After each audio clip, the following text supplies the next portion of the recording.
Anyone ever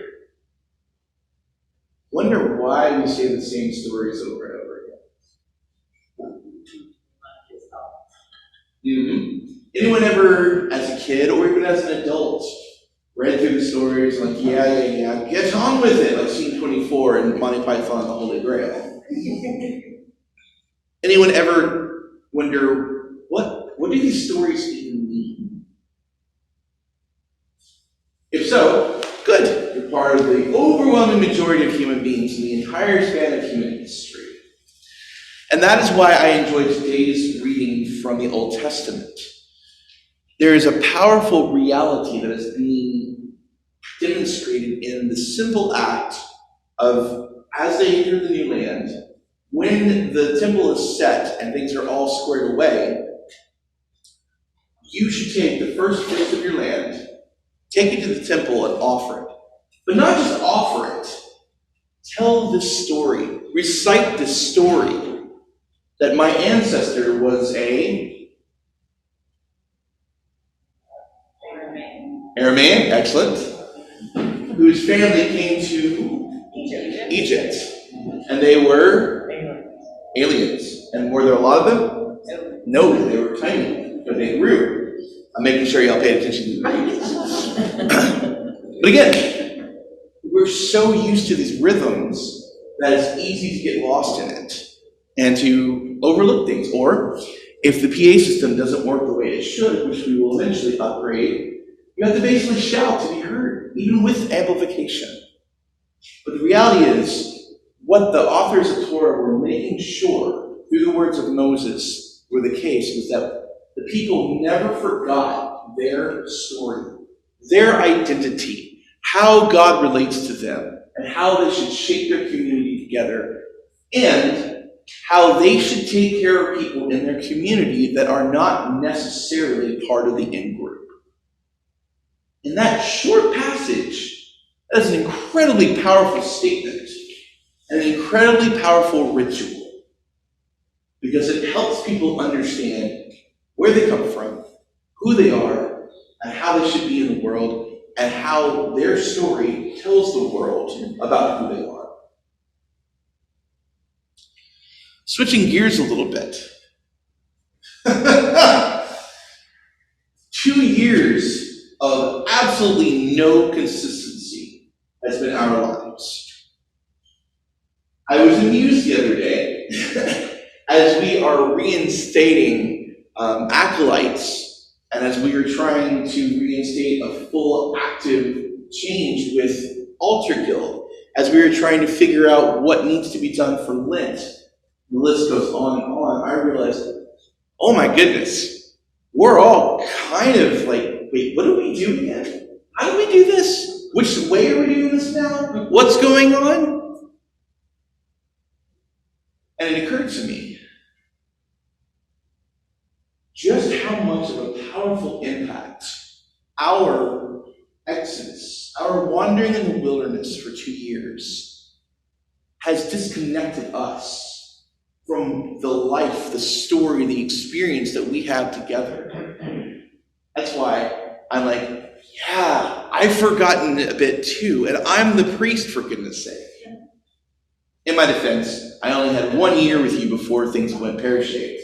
But the reality is, we are now out of the quarantine times. Unless something catastrophic, knock on wood, hopefully won't, happens, we're to the point now where life is stepping into that new normal that we keep thinking is going to come, but never quite comes, and starting to accept that this is where we are. What is our normal? What is our life together? What is our story? What are the ways in which we are a unified front of incredibly wonderful, rich diversity as the people of St. Anne's?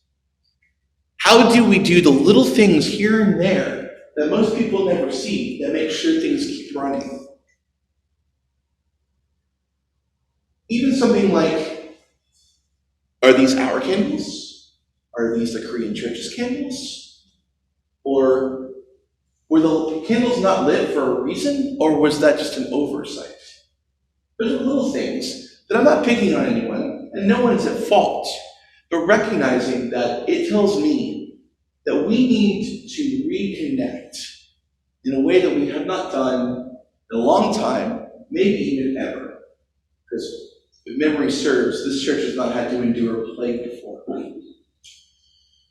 So, as we are stepping out of a plague, walking alongside the world through the beginnings of another international war, as we are mourning the loss of people that we love and respect, not least of which, yesterday, I attended the funeral for Captain Fred Bobbitt of the Fremont Police Department.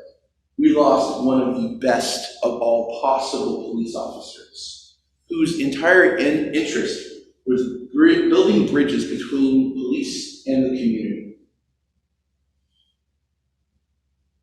It's time to come back together. Now, what does that look like? Well, first and foremost, y'all have kept strong connections as a community. And I want to see us through this Lent, not fast necessarily, unless you're fasting, which more power to you, but to really reiterate the importance of discipline as a function of Lent. Fasting is not bad, it's a good thing, it's an important time-honored tradition. But I want to see us religion ourselves. That's the actual origin of the word religion. It has the same root word in Greek as ligament, to link back together. So, if you are someone who hasn't talked to someone in a while in this congregation, this is an opportunity to do so. If you are someone who likes getting your hands dirty in the ground, this is the time for you. You might have noticed a table back here. What we're going to do in a little while, Anna's going to explain it a little bit more in detail, but I am asking us as a congregation to take on roles in Lent, little things here and there. 5-minute job here, 1 hour job there, give or take. Some things are weekly, some things are one-offs.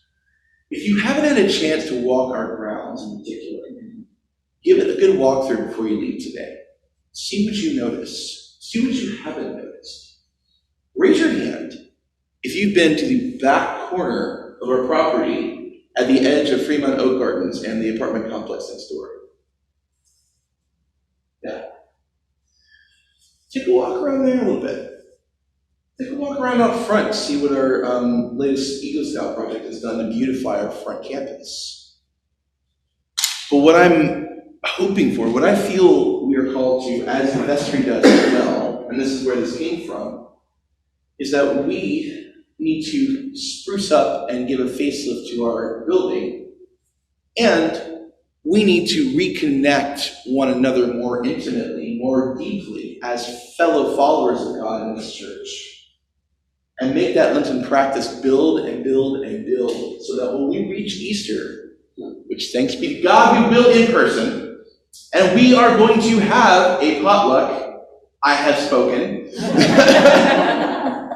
we can celebrate what this Lenten preparation, what this internal house cleaning has brought forward with us, so that we step into our community and share our story, share our gifts, offer our campus as a safe, beautiful place that invites people into beloved community. I know we've been asking you a lot the last 2 years. And the sacrifices you continue to make are gifts that I daily thank God for, and I continue to have a ferocious, protective, and enthusiastic pride in you as my fellow Christians, as my fellow St. Anne's people. And this is just one little thing, that little many hands make light work, that can make this place renewed, refreshed, to go out into the world finally. So take what works for you. If you're able-bodied, there are jobs for you. If you're someone for whom that isn't the case, there are jobs for you. If you're someone who is good at reaching out to people, there are jobs for you. If you're a behind-the-scenes kind of person, there are jobs for you. But these are offerings to God and to one another. Amen.